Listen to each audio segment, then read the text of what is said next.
Hola gente, ¿cómo están? Aquí Edwin Danzas de Ludivisión.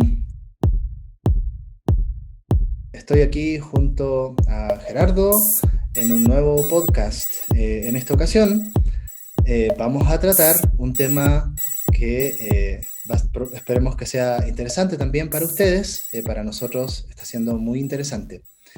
A ver, bueno, primero sería muy importante, Gera, que te pudieras presentar, a ver si nos puedes contar algo de ti, de a lo que te dedicas en general.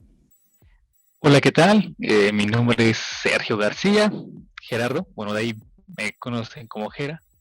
Y bueno, soy licenciado en comunicación, he trabajado sobre medios interactivos, principalmente en temas de videojuegos, en situaciones de internet, elementos de interacción, entre muchos otros, ¿no? Actualmente estoy desarrollando dentro de un grupo estudiantil en la Facultad de Filosofía y Letras, una revista que se llama El Alfiler, ¿no?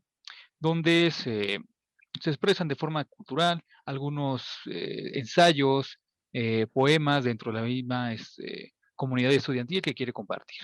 Mis líneas de estudio son los videojuegos, la animación y también me he inclinado en el desarrollo de videojuegos de forma independiente con algunos chicos que he conocido a lo largo del tiempo. Uno de ellos, pues, la tengo aquí presente, es Edu, que en esta ocasión me acompaña. Y pues vamos a darle paso al podcast, a ver qué sucede en esta ocasión. Vale, vale. Bueno, mira, esto tiene que ver con juegos de estrategia, básicamente, ¿no? Ok, Hubo una ujú, época dorada, ¿no? Donde la gente empezaba a jugar, sobre todo en los 90 en el computador, ¿no? Partimos con Dune, salieron los RTS, los juegos de estrategia en tiempo real, y paralelamente empezó a salir otro género parecido de este tipo de juegos de estrategia, que tiene que ver con los juegos de Sid Meier, ¿no? Muy famoso, sobre todo, el juego del Civilization, ¿no? Entonces, este claro. podcast, por lo que empezamos a plantear, ¿no? En la preparación, surge un poco de una duda, ¿no? Importante. ¿Qué pasa cuando en este tipo de juegos se representan culturas latinoamericanas, ¿no? O culturas prehispánicas? ¿Qué pasa cuando, si les ha tocado jugar, por ejemplo, algún Civilization? Mira, vamos a jugar con los aztecas. Vamos a jugar con algún pueblo, normalmente que corresponde muchas veces a la periferia del mundo, ¿no? Esa experiencia es un poco lo que nos mueve a discutir sobre este tema. ¿Cómo ha sido tu experiencia, Gera, con este tipo de juegos? En mi adolescencia, aproximadamente como de los 15, 14 años, el primer juego con el que tuve una formación con respecto a la estrategia fue Civilization, el número uno, y eso fue a partir de un primo que lo estaba jugando en su computadora. En Buena, te aquel tiempo, pues eran iniciaste. las computadoras grandes, con el monitor grande, todo Ajá. Te iniciaste con sí, Civilization, qué fue interesante. casi, sí, entonces fue uno de los juegos que, a pesar de no tener en aquel momento un computador, siempre cuando iba acá con mi primo, pues constantemente pues, lo jugábamos, ¿no? Entonces me parecía muy interesante la forma de la representación de, por ejemplo, del mapa, ¿no? Un mapa mundial donde ya al inicio, pues solamente tenías una pequeña parte de tierra, alrededor toda, totalmente una oscuridad, y como vayas avanzando, se iba ampliando el mapa. Era uno de los pocos juegos que yo conocí en aquel momento que presentaban el mundo en su totalidad, ya que en algunos, por ejemplo, recuerdo mucho el tema aquí con las arcade, las maquinitas, un juego que siempre constantemente jugaba y culpable de por qué llegaba mis tortillas frías a mi casa, era el juego de Metal Slug, el 3 para ser exactos. Ese juego, pues, totalmente es un escenario que va caminando el personaje de izquierda a derecha y de fondo ves algunos objetos, ves algunas cosas que puedes identificarlos quizás como de Oriente Medio o de Japón, sin embargo, no te lo presentaban en un lugar específico como de aquí estás, ¿no? Sino que daba como a la alegoría, ¿no? Como imaginándotelo. Ujú. Esta vez, al ver ese mapa, pues fue no solamente un choque conmigo mismo, sino también una motivación, como una invitación, mejor dicho, a que estuviera allí, ¿no? Porque fue como una especie bueno, para mí en aquel momento lo asemejaba mucho con Google Maps, que estaba, creo que apenas en su evolución ya hasta el momento de hoy, y dije: "Ah, qué padre, ¿no?, que hayan, que también muestren otras cosas que no, que pensaba Bueno, que no se presentaba", ¿no? hay como una tradición de Entonces, juegos de ordenador ajá, que suelen ser como un poquito más abstractas, ¿no? Los arcades en general eran bastante más figurativos, pero, sí, por ejemplo, esa vista cenital, por ejemplo, o eh, ¿cómo se llama, no? Como en diagonal, no, no recuerdo el término ahora, ¿no? Cuando jugabas Diablo 1, bueno, tiene un poco ese tipo de vistas, pero yo creo que lo interesante, por ejemplo, de Civilization es el género, ¿no? Cómo empieza a fundar un género distinto de juego, ¿no? El género de lo que después se va a llamar 4X o Grand Strategy. Ahí hay un tema también que creo que sería importante hacer la distinción entre estos temas, ¿no? Bueno, para preparar este podcast nosotros revisamos un material bibliográfico, ¿sí? Es un artículo de un autor que se apellida Ford, de la revista Game Studies, ¿no? Que analiza un poco qué pasa justo con este tipo de juegos, los 4X, respecto a visiones postcoloniales, ¿no? Entonces, este tipo de experiencias, como las de Civ, me parece interesante justo porque empieza a plantear una alternativa muchas veces a lo que era el juego de estrategia militar, que era lo más común, ¿no? El juego de estrategia militar, digamos que hay, yo me acuerdo que estaba sí, Z, no sé si llegaste a jugar Z, no fue muy de culto en su momento, ¿no? De los robots que batallaban. Es súper simple, tú tienes una base, el enemigo tiene una base, tú tienes que destruir la base del enemigo a través de tácticas, ¿no? Usando unidades, etcétera, ¿no? Pero cuando empiezan a salir este tipo de juegos, como el Civ o los juegos, los otros juegos de Sid Meier, o los simuladores de Dios, como Populus, ya empiezan a ver este tipo de juegos donde pareciera que no es la única forma de vencer a los demás, derrotarlos militarmente, siendo esta una opción, ¿no? Entonces, se claro. complejiza un poco esta visión y se llega después a cosas como Europa Universalis, ¿no? Y a juegos que toman ya netamente esta visión de lo geopolítico. Por Sí, ejemplo, en esto del 4X, ¿no? El género, esto de explora, expande, explota y extermina, normalmente es un género que viene del espacio, ¿no? De los simuladores de civilizaciones espaciales. Uno de los más famosos es Master of Orion, ¿no? Que aparece citado también en este artículo. Entonces, cuando tú piensas en civilizaciones espaciales, ¿no? Y en un tema de ópera espacial, no hay problema, ¿no? Ah, sí, mira, yo soy un imperio de alienígena, de seres reptilianos que busca destruir a todos. Va, no pasa nada. Pero ¿qué pasa sí, cuando tomas esa lógica y la ujú, aplicas a nuestra propia historia? ¿Sí? Con civilizaciones. Yo creo que claro. ahí está el tema, ¿no? Ahí está lo complejo de este tipo de situaciones. No sé, ¿qué te parece a ti, por ejemplo, que jugaste los primeros Civilization? Yo jugué los últimos, el 5, el 6. En esta parte, principalmente quizás en la cuarta X, en tema de exterminio, nos hace como exponer no solamente un carácter humano dentro de la ficción, sino también del espacio, ¿no? Recuerdo un título, el de Spore, donde evolucionas tu pequeña célula hasta convertirte ya en un ser evolucionado, donde desarrollas tecnología y comienzas ya pues a relacionarte con otros seres y proclamarles inclusive hasta la guerra. Evolucionado todo eso, o sea, cuando lo vemos directamente como de un alienígena o de algo que va afuera de nuestra realidad, nuestra cotidianidad, pues lo vemos desde este parámetro, como lo mencioné, desde la ficción.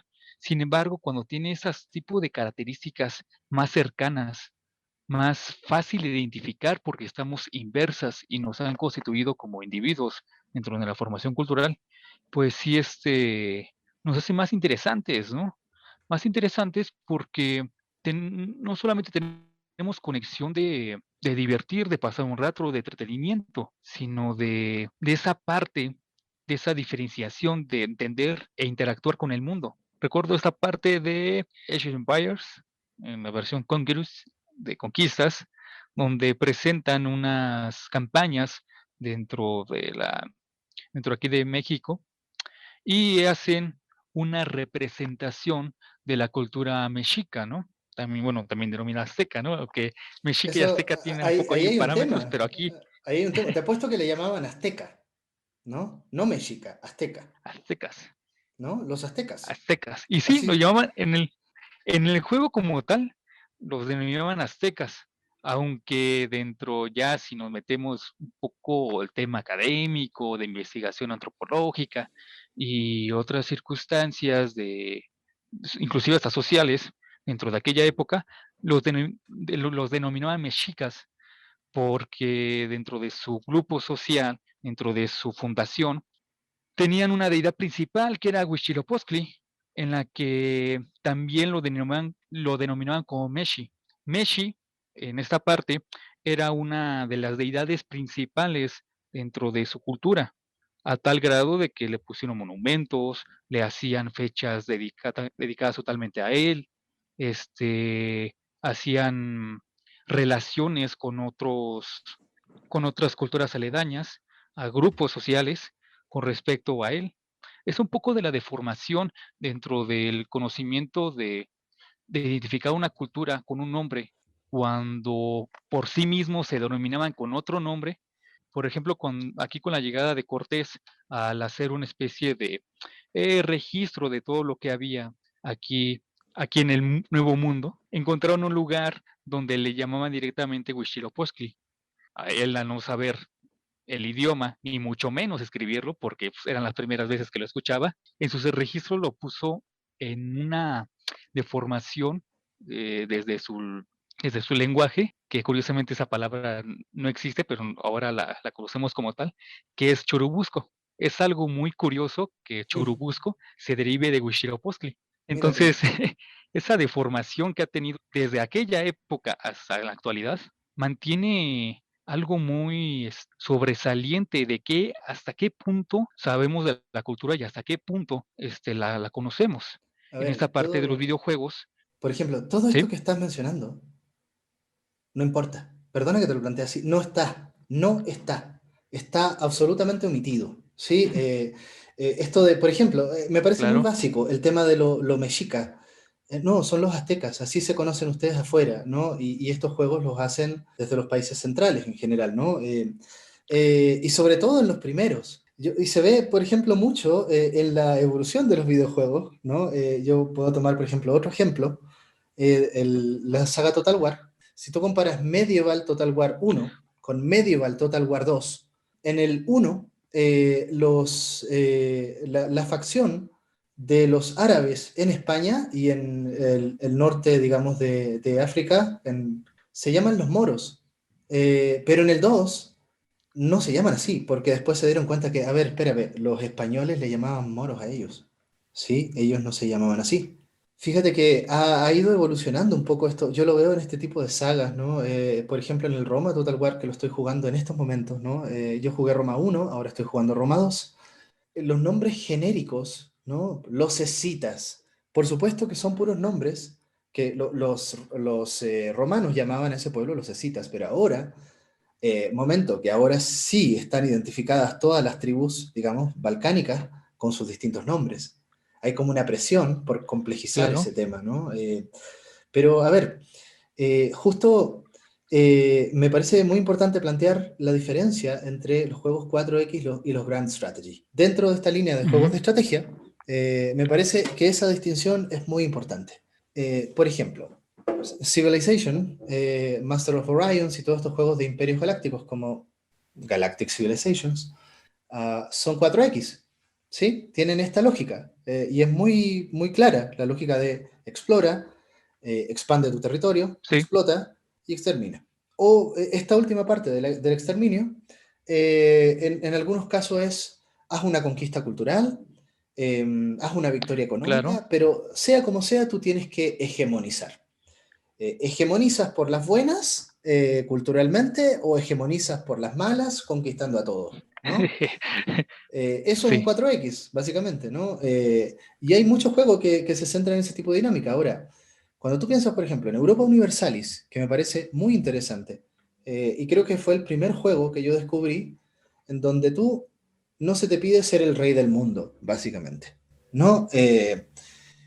Tú quieres jugar con una potencia menor en un periodo en donde esa potencia tal vez no tuvo un rol importante en la historia, o sea, por ejemplo, vamos a jugar en la época del descubrimiento de América. Uno dice, ah, España. No, no, no, no, voy a jugar con una región africana. ¿Va? Lo puedes hacer. Oh, oh, oh. Puedes Sí, jugar con tal vez un país del sur de China, pequeño, lo puedes hacer.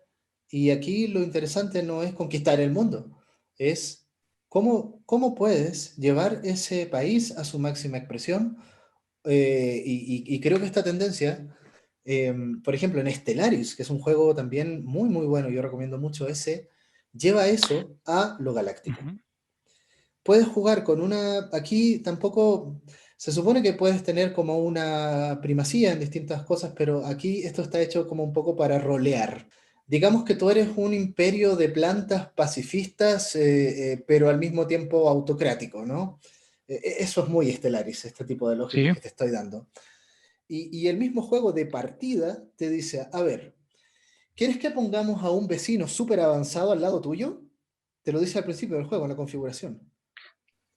A ver, espérame. O sea, a ver, se supone que Ujú. todos empezamos iguales. No, no, no, no, no, aquí no hay equidad. Sí, aquí de repente te va a tocar un escenario en donde por los azares de la cosmopolítica te tocó un imperio belicista al lado y como tú eres pacifista extremo, no puedes hacer guerra, te conquistan. Perfecto, te conquistaron. Ahora tú eres esclavo, ¿sí? Y tienes que vivir una historia de esclavitud. ¿Cómo puedes salir de ese rol de esclavo y liberarte? No vas a conquistar el mundo nunca, o sea, la galaxia en este caso, ¿no? Pero es muy interesante porque te lleva un poco a rolear, Sí. ¿no? Y a ver esta complejidad un poco de factores, ¿no? Pero perdón, o sea, justo quería hacer esa distinción, ¿no? Los Civ contemporáneos siguen, el Civ 6, por ejemplo, con las expansiones, siguen esta lógica de ser el mejor del mundo, ¿no? Claro. ¿Qué piensas tú, por ¿Y ejemplo? qué actividades, más que nada, debes de hacer para ser el mejor del mundo, no?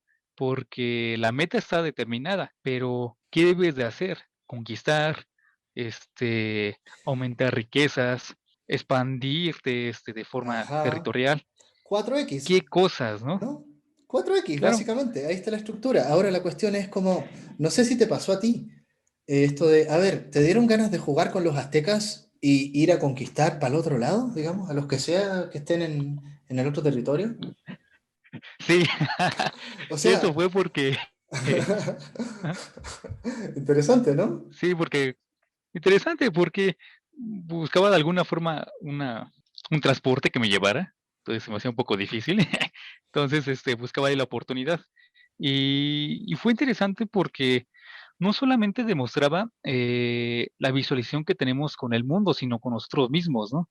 Al conocernos a través de nuestras actividades.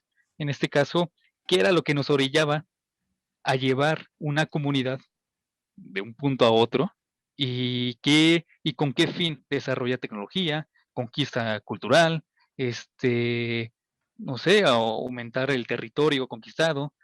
Eran varios factores en todo esto, ¿no? Y ver más que nada que cuando llegabas a un punto y quizás había una civilización que había subestimado desde el inicio, y llegar que te daban una golpiza totalmente, pero tenías que Ujú. sacar casi todas tus tropas y todo para que tuvieras por lo menos algunos para volver a iniciar y tener casi el mismo número.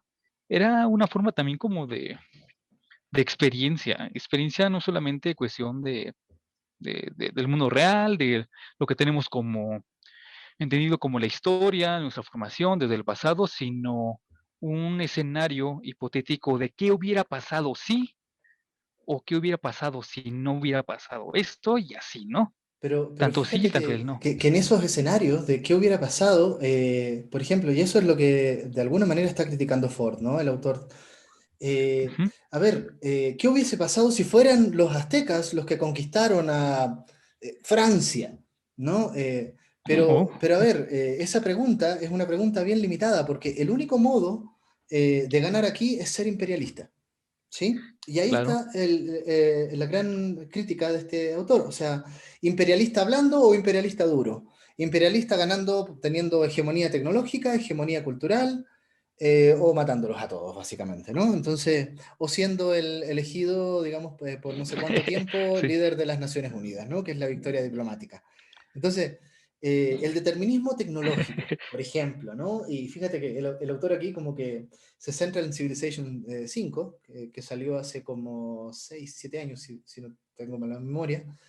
Eh, o sea, todos de alguna manera pasan por el determinismo tecnológico occidental. O sea, y yo, por Claro. ejemplo, que ahora yo jugué el 5 jugué el 6 en el 6 yo digo, a ver, ¿desde cuándo que hay pólvora?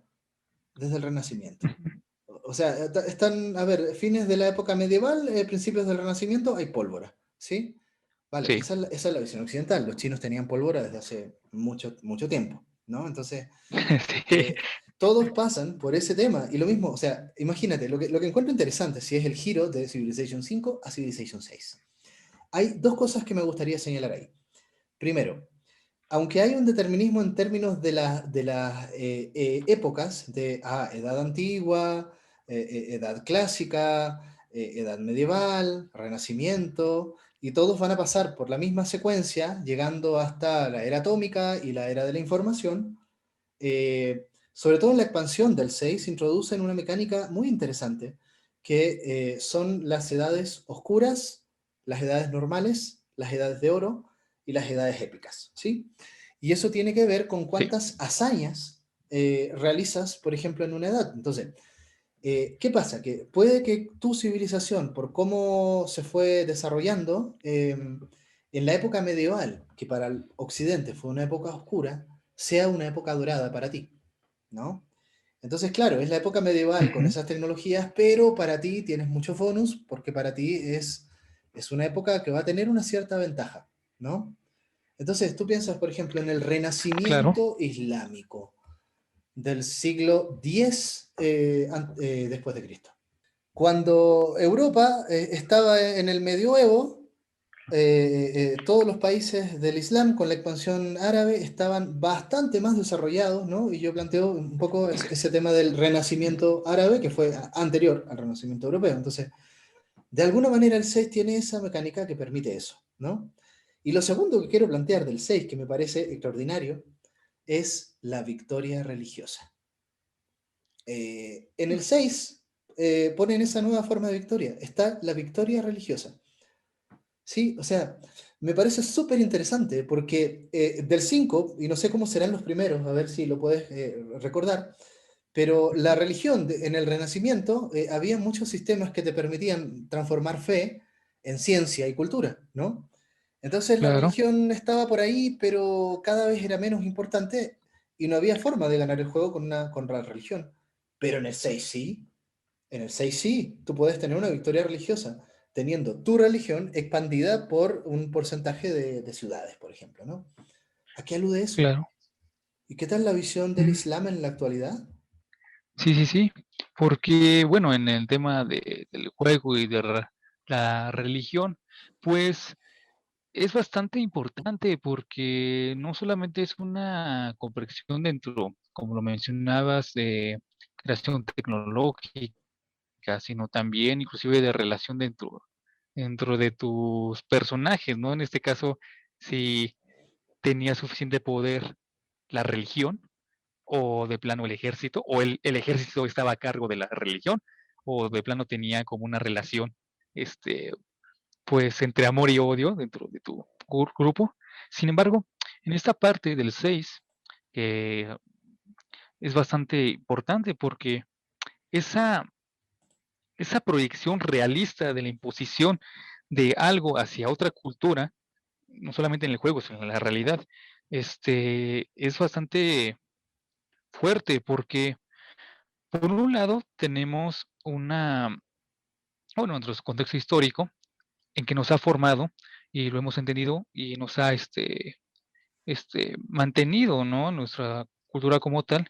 Y por otro lado, tenemos podríamos determinarlo como una herramienta, un escenario virtual en el que nosotros realmente elegimos qué es lo que pase, ¿no? Aunque en ocasiones no, porque terminas, Ujú.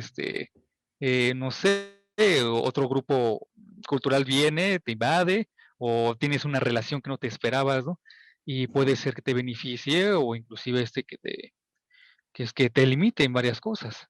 Entonces, esa muestra de tu responsabilidad dentro de una nación, por así decirlo, o estado-nación en el que se pueda crear durante el juego, es como lo mencionabas, es conocerte a ti mismo, ¿no? Qué autoritario eres, qué tan liberal, qué tan conservador, qué tanto estás con respecto a la relación de la gente, qué es lo que más te importa, Bueno, ¿no? es rolear, o sea, Es rulear, sí, claro. yo puedo jugar Star Wars y ser del Imperio y no por eso voy a ser fascista, digamos, en la vida real, no voy a conocer mi lado fascista, sino que voy a, digamos, jugar. Y eso es lo bueno que tiene el videojuego, que tú puedes ser fascista sin problema en un videojuego, ¿sí?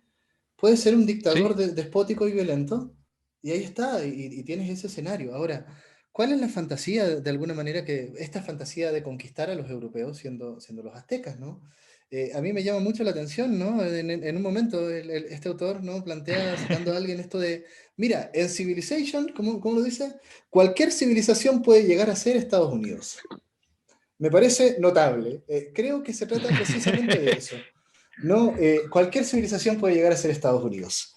Pero no hay otra opción, ¿no? Y ahí está el límite. Entonces, de repente, fíjate, ¿no? Cuando las mamitas y los papitos, ¿no? Que no conocen muchos videojuegos, hablan de, exacto. oh, mi niño está jugando videojuegos violentos, mira cómo le revienta la cabeza con una bomba, ¿no? Qué peligroso, ¿no? No sé si alguien ha pensado en lo peligroso que es jugar Civilization. En términos, para niños, Ujú. digo yo, ¿no? A ver, no sé si es algo mucho más sutil en ese sentido, ¿no? Y llama la atención justo que este juego lo planteen algunos profesores de historia, ¿no? Como, oye, una forma de estudiar Sí, historia, exacto. ¿no? De conocer, no sé si te acuerdas, por ejemplo, en el texto hacían una observación bien interesante, ¿no? Mira, Ujú. no estudies historia con Civilization, pero esto puede ayudarte y puede ayudar a los niños, sobre todo de primaria, a entender lo complejo que es la geopolítica, ¿sí? Y en ese Claro, sentido encuentro que tiene un potencial, ¿no? Mira todos los factores que están cruzando.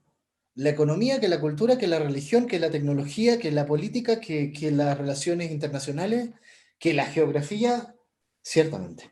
Y en ese sentido, pero fíjate el criterio que se necesita, ¿no? Para esto, en términos de que, así como se necesita un cierto criterio para entender que GTA es una parodia y es una crítica claro. a la vida estadounidense y a la violencia Sí. que está ahí, se necesita mucho criterio también para entender que Civilization es un juego imperialista donde, mira, trata de no, esto no es nuestro mundo, ¿vale? Esto no es nuestro mundo, esto es otra cosa, ¿va? Es una ficción. Sí, porque ahí vamos ya directamente a algo que nos hace pensar de hasta qué punto esta parte del videojuego educa, ¿no?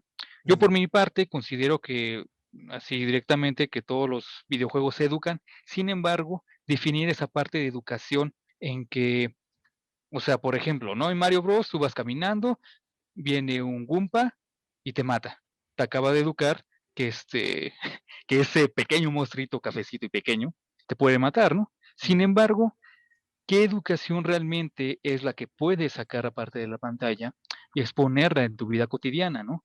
Como lo mencionabas, entender esta parte de la geopolítica que para muchos es difícil, es compleja, o inclusive no se la han planteado como tal, como quizás como vemos, no sé, geopolítica, a lo mejor solamente es cuestión de relación política de partidos políticos y quizás dentro de un territorio, ¿no? Cuando va realmente, pues va más allá. y planteártelo en estos escenarios virtuales, donde tú tienes el control, donde tú eres responsable en ciertas circunstancias, te ponen a analizar sobre, ¿lo entendí? Sí, pero ¿hasta qué punto, no? Porque, bueno, en el juego como tal puedes repetir, puedes perder, volver a repetir una y otra vez, ¿no?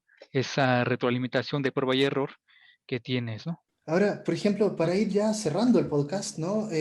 Fíjate, esa crítica, oye, todos vamos a tener que reproducir esta historia, y cómo, por ejemplo, promete mucho Humankind, que es un juego que va a salir en los próximos meses, ¿no? De Amplitude, que es como la competencia de Civilization, ¿no? Y si tú ves los trailers de Humankind, son paródicos, son todo un chiste, son, oh, mira, hay una indígena de no sé qué lugar, pero que quiso conquistar a los franceses, ¿no? Y empieza y juega con eso, de tal manera de que no te lo tomes en serio, ¿no? Me parece muy interesante el enfoque. Y lo otro es la apertura en ese sentido, sobre todo en términos de las tecnologías, el árbol de Sí, tecnologías. Eso me parece muy interesante y lo veo mucho en juegos de civilizaciones galácticas, donde de repente una raza alienígena tiene su propia forma de entender la tecnología. claro. Eh, Eso, por ejemplo, en Civilization Beyond Earth, ¿no? Me parece muy interesante ese Ujú. juego porque justo la tecnología no es un árbol, es una matriz tecnológica. Tú estás al Matriz. centro y tú puedes irte a la zona norte, a la zona, digamos, sur, este, oeste, que son como distintas áreas de la tecnología, y digamos que una civilización se puede ir mucho a tecnologías vinculadas con la genética, ¿no? Otros se pueden ir mucho a lo robótico, ¿no? Entonces, es muy interesante porque no hay un determinismo tecnológico tan claro en ese juego, ¿no? Y tu Sí, civilización realmente puede tomar un curso, en este caso tecnológico, y también político, que en el caso de Civ Beyond Earth, la política son las afinidades y las virtudes, muy particular. Y eso me parece interesante, ¿no? Lo mismo, este tema de las razas en los juegos de estrategia, ¿no? Que tienen no solo su árbol tecnológico, sino su estilo particular de jugar. Se mm, ve, no sé, en los juegos de Amplitude se ve mucho, ¿no? En Endless Space, ¿no? Cómo van cambiando radicalmente la estrategia de juego con cada civilización galáctica, ¿no? Creo que eso tiene un potencial también de permitirnos imaginar nuevas formas de entender las civilizaciones, ¿no? exponiendo la forma de comprender más allá de nuestra visualización, como lo mencionabas, en esa parte de videojuegos de estrategia, esta parte de, ya sea de parte galáctico, o incluso aquí dentro de una zona geográfica determinada, ¿no? Ya sea inventada dentro de alguna ficción o basada dentro de la realidad, nos muestra que hasta qué punto podemos tener una organización, hasta qué punto podemos tener una formación dentro de nuestros individuos, nuestros personajes, dentro de sus necesidades, dentro de sus herramientas, dentro de lo que ellos consideran, importante, y de allí partiendo hasta una formación que en muchas ocasiones ni nos esperamos. Puede ser que se estanque, puede ser que evolucione, puede ser que inclusive se atrase, o de plano se haga algo totalmente distinto como no lo habíamos pensado como de inicio, como lo mencioné, ¿no? Ujú, Es es importante, más que nada, porque dentro de estos juegos que nos presentan una organización, forman una idea de cómo estamos, presentándonos a nosotros mismos, cómo presentamos a nuestro grupo social, inclusive tanto de cómo son y tanto cómo nos gustarían que fueran o cómo realmente no son y los presento dentro del juego, ¿no? Es muy, muy importante, muy importante. ujú. Yo me quedo un poco con esta idea, ¿no? Que plantea Ford que en verdad lo toma de Gayatri Spivak, ¿no? Esta autora india postcolonial. ¿Cuáles son las historias que están silenciadas en esto? ¿No? Como la que planteaste tú. Claro, Como lo que sí. planteaste tú, aludiendo justo a la visión que tienes tú de cómo fue desarrollándose la civilización mexicana desde los propios mexicanos. ¿Cómo claro, se silencia todo ese tipo de narrativas en este tipo de juegos? ¿Y qué posibilidades hay, ¿no? Yo creo que la pregunta queda un poco abierta. ¿Qué posibilidades hay de utilizar el videojuego para visibilizar realidades que tal vez desde las versiones hegemónicas normalmente son o silenciadas o, o que se les resta toda la importancia en lo que pueden aportar, ¿no? Yo creo que ahí está el desafío sí. del diseño de videojuegos responsable, política y globalmente. Recuerdo un trabajo de un académico bastante importante, es Enrique Russell, yo creo que consiguió uno de sus trabajos sobre el giro decolonizador, sobre que plantea esta formación de qué países o qué culturas están en el centro y quiénes están en la periferia, ¿no? Quiénes son como los ocultos, los olvidados o los ignorados, que son parte fundamental de la estructura de, pues, inclusive de las naciones, ¿no? Que mayormente la vemos desde un punto eurocéntrico, cuando, como lo mencionabas, ¿no? En la parte del Renacimiento árabe. Cuando hablamos del Renacimiento, lo vemos después de la época del medievo en Europa, ¿no? Pero ¿qué pasó con las demás culturas? ¿Aparecieron de la nada? ¿Aparecieron simplemente por haberlas escrito? ¿Dónde queda, no? Y realmente estoy muy de acuerdo con lo que planteas, de que es una responsabilidad dentro de los creadores, tanto independientes y de las grandes organizaciones, de los creadores ya importantes, reconocidos, sobre presentar juegos que no solamente continúen con el mismo patrón de historia, ¿no? Sino que planteen algo diferente, ¿no? Que no solamente sea algo de entretenimiento o simplemente para pasar un rato o jugar o lo que sea, ¿no? Sino también enriquecernos, ¿no? Con algo de Mm. creatividad, tanto de pensamiento y de posibilidades. Bueno, y también es nuestra labor como Ludivisión tratar de visibilizar ese Claro, tipo de intentos y ese tipo de esfuerzos, ¿no? A ver si sí, ya seguimos trabajando en este tipo de esfuerzos, ¿no? En los siguientes podcasts y en todas las actividades que vamos a hacer. Bueno, por lo pronto ya nos despedimos de todos los sí. que estuvieron ahí, hicieron el esfuerzo de escucharnos, ¿no? Agradecemos mucho. De repente la discusión Muchos estuvo saludos, gracias. un Ah, poco densa, pero seguimos un poco en esto y ya nos veremos en el próximo capítulo y en el próximo podcast que vayamos ahí produciendo. Hasta pronto, Jera. hasta pronto, nos vemos.